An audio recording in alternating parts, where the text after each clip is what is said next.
A few months ago, a viewer showed me an interesting page, an AliExpress listing with Nonsense Wars models.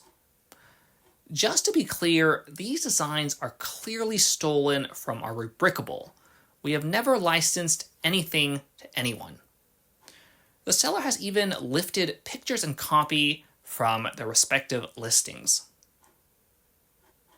This is also a somewhat strangely organized listing.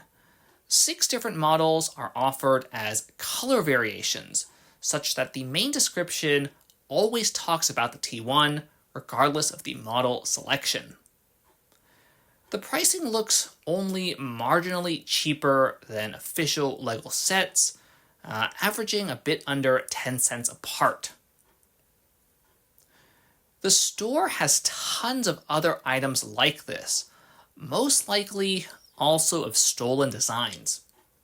It has a 91% positive rating with 2,500 followers, and the listing itself actually has reviews as well, but I will get to these at the end. I didn't think we could fight this in any meaningful way, so instead I decided to buy something and compare it to the real thing. But which something? Well, I couldn't compare any commissioned builds that I had already sent to clients, and I didn't really have any use for an extra T1 or USRA 060. I did want more than one gallery car to go with the F40PH, so that seemed like the obvious choice. I could substitute the fake one if it wasn't terrible. The set arrived in about 2 weeks, packed in just a bubble mailer.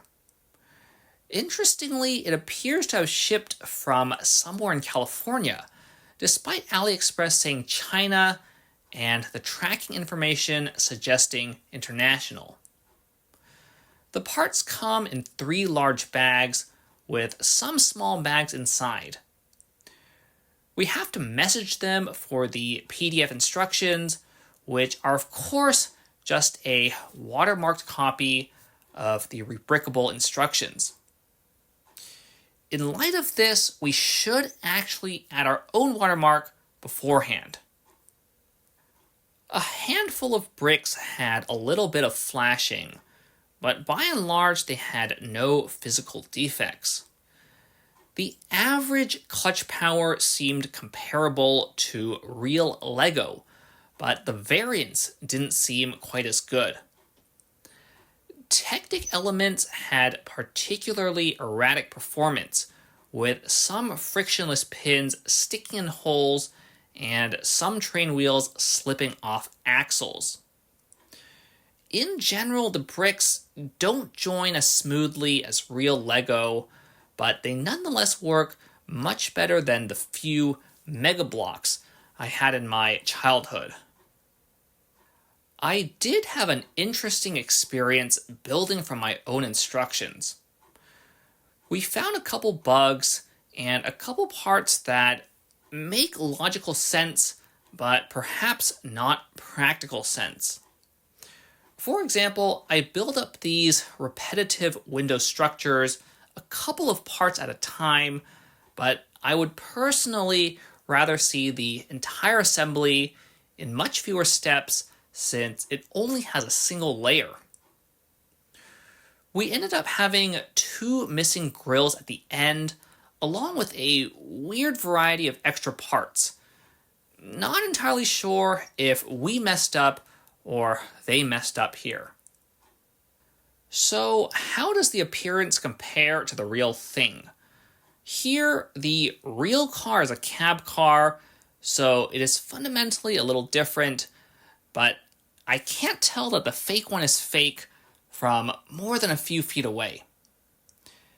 Even up close, the lack of the LEGO logo is the main giveaway, though there are some others like the really weird magnets or the slightly foggier windows. Mechanically, the turntables have a lot of friction, and the wheels don't roll that well. on top of having inconsistent axle grip. I will replace these with genuine parts and bearing axles if I use the car, which at this point I most likely will. That being said, poor fitting moving parts will hurt the locomotives with drivetrains much more.